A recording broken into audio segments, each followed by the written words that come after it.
President, the Danish foreign minister rejected your call to negotiate on Greenland.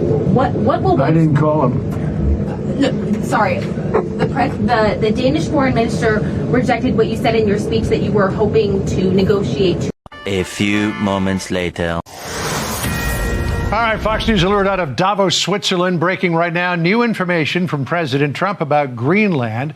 Posting moments ago on Truth Social, he said, based upon a very productive meeting that I have had with the Secretary General of NATO, Mark Rutte, we have formed the framework of a future deal with respect to Greenland and, in fact, the entire Arctic. It'll be a very good deal for the United States, also for them. And we're going to work together on something having to do with the Arctic as a whole, but also Greenland, and it has to do with the security, great security, strong security, and other things.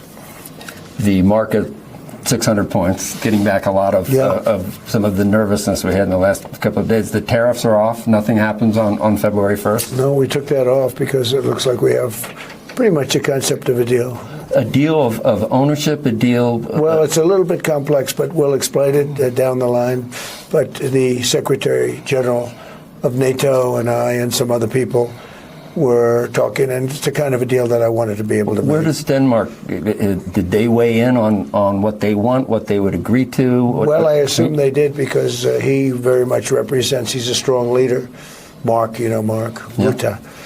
And he, I assume he's been speaking to them. He's been speaking to all of them. Are mineral rights involved? Is ownership involved? Did the Golden Dome sway people? I don't want to say yet, but... The Golden Dome was very compelling today when you talked about that. Yeah, the Golden Dome, and they're going to be involved in the Golden Dome, and they're going to be involved in mineral rights, and so are we.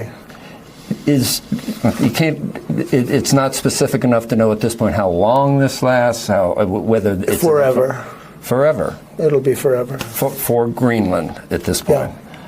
Forever.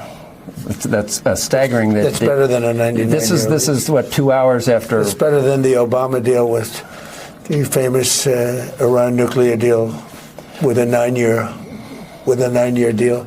No, this is forever. This is a long... Choose a final ultimatum to Greenland. Join the United States willingly and receive $100,000 per Greenlander, or face forced annexation, expanding U.S. landmass by over 20% while eliminating the Danish military as NATO allies watch in silence. The move breaks China's tech monopoly by seizing massive neodymium and praseodymium deposits, giving Greenlanders 100% employment in high-paying mining while achieving independence for EV batteries and AI chips, funding an infrastructure blitz of roads, hospitals, and satellite grids. Patuxent Space Base expands into Northern Command, turning the island into an unsinkable aircraft carrier where radars detect ICBMs 20 minutes earlier and F-35s reach Moscow or Beijing in hours, blocking China's Polar Silk Road and trapping Russia's northern fleet. The melting Northwest Passage cuts Atlantic to Pacific transit by 40% versus Panama or Suez. U.S. security tolls generate massive revenue while making Greenland the center of 21st century shipping. The U.S. secures 10% of global fresh water and 50 billion barrels of offshore oil, turning Greenland from frozen dependency into the wealthiest per capita territory on